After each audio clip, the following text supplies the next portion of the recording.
Okay, we have come to the end of the day of questioning of Joe Batty, a anti-fascist activist who was targeted by the undercover police officer Carlo Soracci. I am joined by Zoe Young, regular of this parish, from the campaign opposing police surveillance. There were a lot of more questions for Joe after lunch, but there were a few. As is the case for all witnesses, civilian witnesses, he was questioned about. He was asked, about the personal impact, the way in which we were shown reports that, literally the titles of reports were "Joe Batty lost his job," "Joe Batty is having marital problems." Deeply, deeply personal reporting that really had literally nothing to do with political activity. Yeah, no, it was just embarrassing, really. This is what our taxes are paying for. Just to be really intrusive and stirring. It just felt like shit stirring, a lot of the reports. I was at a lot of the protests that were talked about today. And so it kind of really brings it home when you were there and you know that you were being influenced by that your experience of your political engagement, your experience of democracy and everything was being influenced by basically like shit stirring. I was really struck towards the end that Knitting sort of personally addressed Joe Batty, saying, so I understand that through your work you've had to interact with the police and asking him like how his being mentioned in these reports might have affected his job. And it's like, well, one, how would he know? We haven't had all the disclosure that we should have had for a start.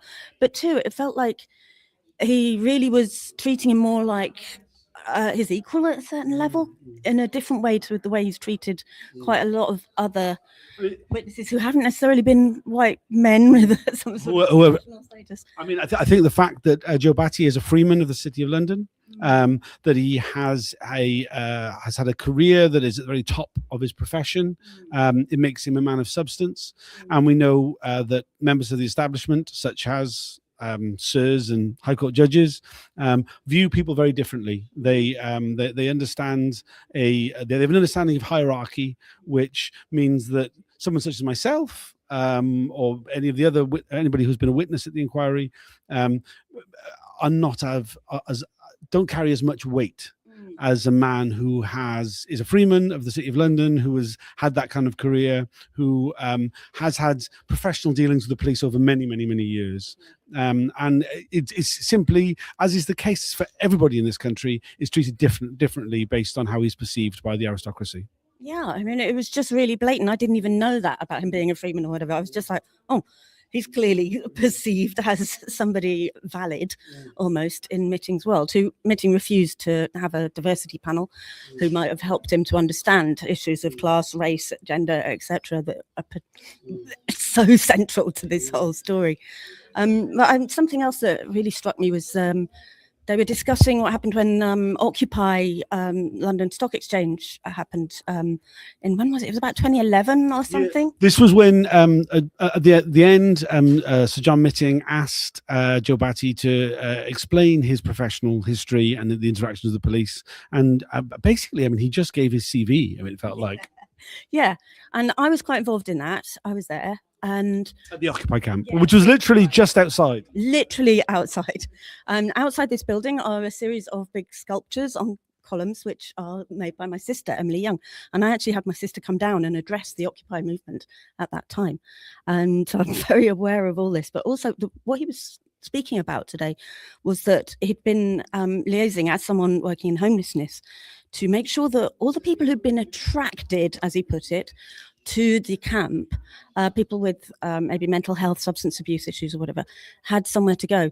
Now, what was missed out in that is the fact, which was very widely known and evidenced at that time, was that the police were encouraging people with substance abuse issues and mental health problems who, for whatever reason, were not able to get into proper homeless shelters. They were encouraging them to come to the camps.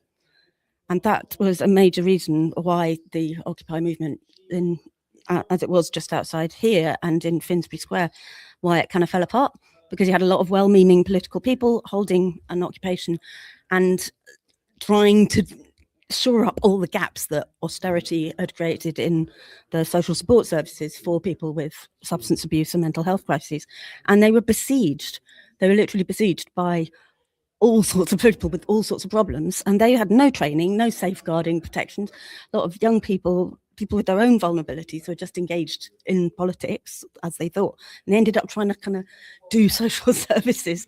And it's not the only time that that's happened. It's happened repeatedly when there's been a temporary autonomous zone or an occupied space, that there's been a push by seemingly usually the police to encourage people who are not able to find refuge anywhere else to go and find refuge with the well-meaning lefties and anarchists. And I just wanted to add that really, because I was right in the middle of a lot of that happening, and it was spoken about and known about a lot at the time. And it's kind of relevant. You know, he wasn't just working with the police about making sure people were not abandoned when all the political people left. He didn't presumably know that, but maybe that's because of his position in the hierarchies or something, and maybe it was only obvious to those of us who are more on the kind of on the ground level or something. I mean, it was the reason why all these camps generally try to have a rule of no drugs or alcohol on the camp, because if you have that rule, then anyone who's got a substance abuse issue won't want to be there. And for the same reasons that they can't get into the homeless shelters are the same reasons that they cannot, you know, it's not their fault. It's with the best will in the world that they could or should be welcomed in. But if they're going to bring their drugs and alcohol, then it ends up undermining the movement, and the police know that. And anyway, it's something that really came home to me. A lot of things have really come home to me today because, you know, he was talking about whether he'd been encouraged to stay in Italy longer and go to the Genoa protests against the G8. Yeah, that was there was a report that mentions going to Louvain, a school in Belgium, and then going on to the G8 protests in Geneva. He said, he did go to the school in Belgium, but didn't go on to Geneva. Maybe others did. This was again an example of a way in which there's the exaggeration by the undercover officer in his reports about the activities of those he was spying on, making them out to be much more active than they necessarily were. Yeah, I mean, and being in Geneva is not something that you would forget. I mean, that was massive. You know, one of the protesters was shot dead, and a lot of people ended up in. Well, they were attacked by fascists in the Indie Media building. The building, there was a school, the Diaz school, and I won't go into too much to that, but it was a big deal, and it was basically fascism in operation through some of the Italian authorities. A lot of people were caught on the border and put into really, really unpleasant imprisonment, where there was a lot of sexual abuse, etc. The Genoa was a big deal, and you would remember if you were there. You know? Yeah, no, I mean, Joe Batty was very clear that he wasn't there. We saw a great deal of reports by Carlo Soracchi about. Sorry, I do apologise. We saw a lot of reports by Carlo Soracchi about Joe Batty, and not just, as I mentioned earlier, the personal ones about his marriage, about his employment, but also ones about his supposed engagement in anti-fascism. These largely centered around the idea that he was involved in attacking not just protests, but also supposedly visitations of anti-fascism into the living rooms of fascists, which Joe very, very robustly countered throughout the day, as this was brought up repeatedly again and again through the very repeated questioning which the Deputy Counsel of the Inquiry, Tim Salisbury, employed. As is the nature of the inquiry, we have a very repetitive approach to the way in which questions are asked. And a lot of just like centering on the idea that he was somehow violent. Well, what did you make of that? I thought he spoke really well on that front. I think making plain that anti-fascism is about protecting communities from violence. That is the core of it. You know, fascists are randomly violent to people they perceive as lesser than them. I wouldn't say it's particularly random, but well, no, okay, yeah, it's not particularly random. They're targetedly violent, fair. Systemically violent. Systemically, yes. And anti-fascism is specifically about protecting communities from that. And he would like this idea that they should go out and be doing like firebombing something or creating a ruck in a housing estate in a community that's being targeted by the fascists. It's the opposite of what the anti-fascists were trying to do, which is to prevent violence in places where people are living and prevent things being set on fire, because that's not good in general. You know, it's like it's an idea of just maintaining civic peaceful space for people to go about their lives and loves and work and whatever they're doing, and without being battered, without being burned out. That's literally the focus, and I think he made that really clear, and that was really valuable input that he made, I think, today. Yeah, I mean, one of the reports specifically was about the fact that Joe had applied for a job on the Independent Police Complaints Commission, a job that he was eminently qualified for due to his professional background. And there was a very direct, very clear report from Carlos Araki about how this application for a job by Joe Batty and others who had no criminal record, have no history of any form of criminality or trouble with the police, should be viewed as an attack on the police. And as it turned out, Joe had never heard anything back. He had intended to apply to become a magistrate, apparently, something which he didn't pursue because he was aware that there was a level of vetting that was taking place about any applications he would make in that direction. It was quite interesting, actually. He talked about how over the last 8 years, before he retired, he worked in Kensington and Chelsea, specifically as a community development officer in North Kensington, obviously the site of the Grenfell Tower, the result of the Grenfell fire, and that he had a responsibility to engage with the community groups in that area. And he said he found that particularly difficult because he was well aware that the supposed partnerships that were taking place between those groups and the police were in fact an opportunity for the police to snoop, to spy on the people, and probably to disrupt their personal lives. And I mean, he did say that he didn't actually, he wasn't able to articulate that to them because of the nature of his role. And just really, I mean, I think it was quite interesting, actually. The effect on Mitting himself at the end of the day was unusual. And we talked already about how he views Joe Batty as a man of substance, someone who he takes seriously and seems to consider have more weight than than any of the other witnesses we've seen so far at the inquiry. And he kind of spoke to that about how, you know, that his relationship with the police in professional setting had been coloured. As you say, Joe Batty said himself, he has no way of knowing, he can't know if the registry file being opened on him by Carlos Araki's reporting on him, Saraki, I do apologise, Saraki, that would result, it would have any impact on his ability to do his job. But I mean, it's very telling that when we talk about blacklisting, because of the amazing work done by the Blacklist Support Group, particularly in reference to the construction industry, we think of it in terms of a very formal process where people are put on lists. But in reality, this level of blacklisting happens in a very informal sense as well, and it's almost certain that that's actually happened to Joe Batty in these cases. Yeah, I mean, why would it not have really? But you know, they're asking him that when they were today saying, oh, well, you won't have seen this document we've just released, and asking him questions about a document. It's like, well, release all the files, give people all their disclosure in really good time before they're asked questions in hearing, so that people can answer your questions in an intelligent, informed manner. I mean, it was just again and again and again, you know, from the beginning of this inquiry, what the core participants, that's us who randomly got included into this thing at the beginning, we've just been saying, just release the files, give us our files so that we can see what they were saying about us. And then we can work out what was going on, and we can actually do a large part of the job that this inquiry is supposed to be doing, just because we are interested and annoyed, and we have all this background knowledge and networks, and we're there and can say, well, no, they lied about that. That's very straightforward. Because repeatedly, you know, like you used this word that was spoken about today about things being an attack. So this presentation of just people going about their day or doing what they do is seen as an attack. It's very much akin to this idea that people in having a protest, and if they are then, you know, pushed around or attacked by the police, might defend themselves, get defined as violent. And that goes again and again into the reports. And then, you know, a movement or an individual is defined as a violent person, or they do attacks.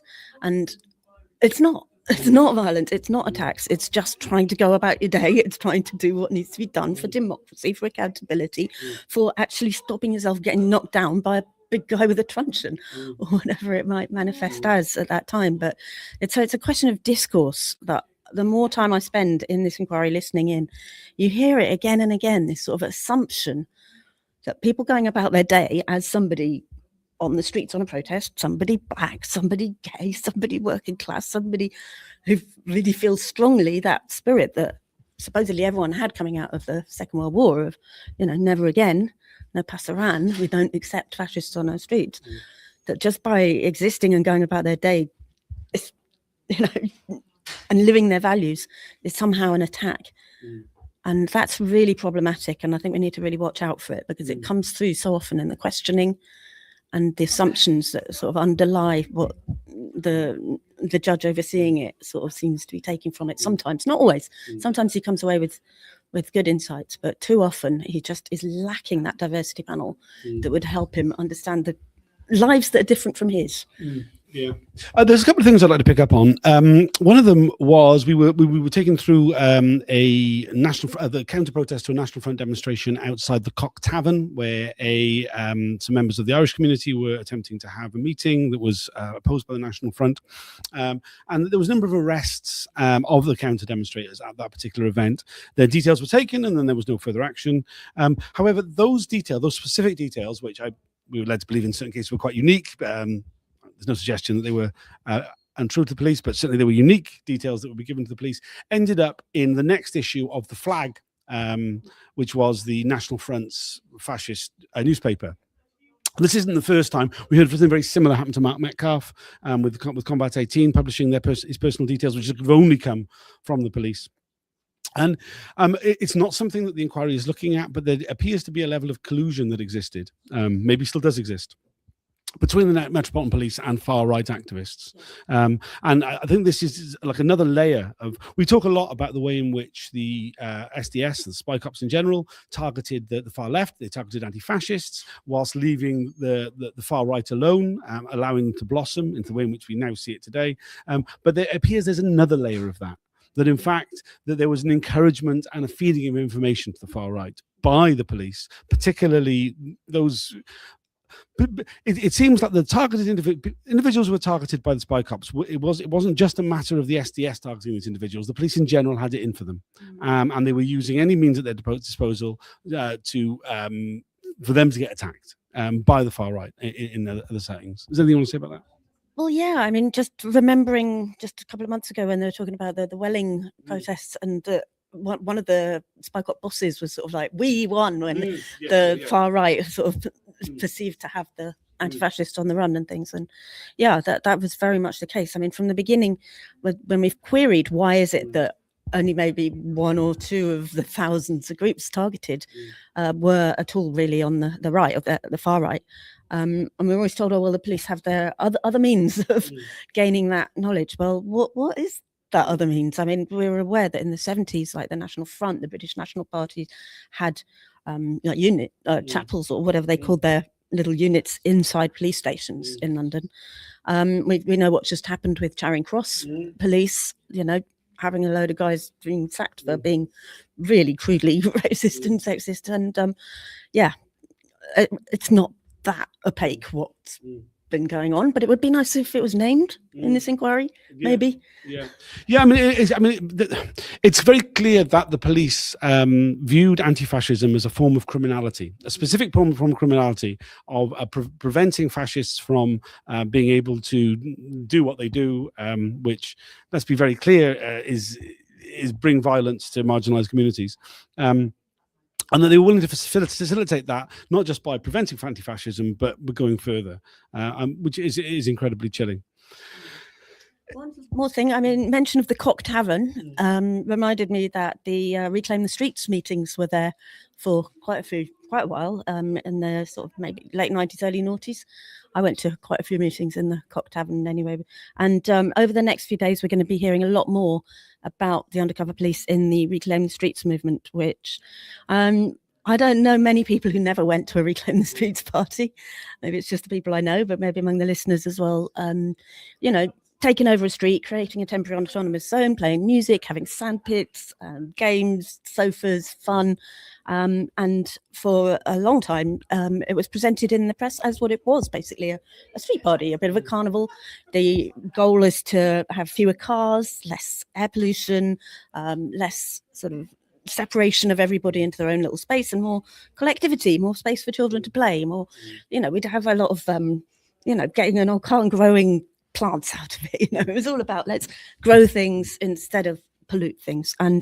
But that movement over time was gradually more and more and more brutalized, and we're going to learn a lot about the process through which these undercover police got involved in RTS, which was probably great fun because we've heard how much party guys some of them were. I'm sure they loved going along and being part of a free party movement. Yeah, so tomorrow, normally the way the inquiry works is you have a witness, a series of witnesses about a particular undercover police deployment, then we hear from the undercover police officer. For whatever reason, Joe Batty's evidence is slightly out of order, as it normally works. For the rest of this week, we will be hearing from people who were affected by the deployment of Jim Boyling, the undercover officer who went by the name Jim Sutton. He deceived at least 2 women into long-term intimate relationships. One of them, Monica, will be being questioned tomorrow. Another of them, Rosa, a woman he deceived into a long-term relationship and had 2 children by, will be giving evidence on Thursday. On Wednesday, we will be hearing from Roger Geffin and GRD, who were both prominent activists within Reclaim the Streets and the Camp for Climate Action, amongst other things. We will be looking at quite a lot at Reclaim the Streets for the rest of the week. Well worth looking at for that. Is there anything you want to add about that? Well, Jim Sutton himself will be on the week after. Oh, I've just been informed that Rosa has cancelled giving evidence on Thursday, which is right. Okay, but we'll be doing it later at another time. So I'm not sure if there's another hearing that's going to take place on Thursday, or there'll be a gap in the hearings. I know yet. It was suggested to me that Thursday and Friday would be no hearings as a result. Okay, so there might be a procedural hearing on Thursday. We don't know yet. I'm just receiving this information now, so I'll try and do a proper update. As I've said before in the past, I've done I've done every night. I've done a Twitter Spaces, doing an audio update of the day. I'm not going to be doing those anymore. It was just too much work. But I'll be doing a video again tomorrow. I'll update you on that. Anything you'd like to add? Yeah, just to say, we're hearing from the people targeted. Well, eventually by Jim Boyling this week, and then from himself next week, and then this is carrying on. There'll be a week off, but then the last week of February, and then throughout March, there is going to be hearings after hearings after hearings, and there's going to be a lot. This is going to be one of the most intense sessions, I think, in the inquiry to date. There's going to be some very current situations that are still ongoing, or that there's a lot of people around who are part of, are going to be talked about. And just spread the word. You can come down, you can come and actually sit in the public gallery. You just have to be prepared to be searched and bring ID. It hasn't filled up yet, has it? And no, nowhere near. Yeah, and you can watch it on YouTube. 10-minute delay. It stops sometimes if someone says a name or something by accident, but you can watch a lot of this, and the reports that Tom's doing, the weekly reports, etc., coming out of the campaign opposing police surveillance. Just spread it. Tell your mates, people who were involved, people who were there, people who weren't there but would have loved to have been. Just spread it. This is so important. Well, thanks for joining us. We'll be back again tomorrow with Monica giving evidence. I really recommend tuning in for that if you're able to. As Zoe says, it is incredibly easy to attend in the public gallery. You don't need to have booked. There was a process of booking, but it's not necessary to do that. You can just come in, show some ID. They will search you. It's not invasive. Very straightforward. If you have any issues with getting in, let us know, and we can easily sort that out. It's not a problem at all. Anything you'd like to add? Just, it's opposite St Paul's Cathedral in the International Dispute and Resolution Centre. All the information is on the website. But the website's a bit opaque, so. Our website, the spycops.info. The proper website, yeah. Thanks for joining us. We'll see you all again tomorrow. Bye for now.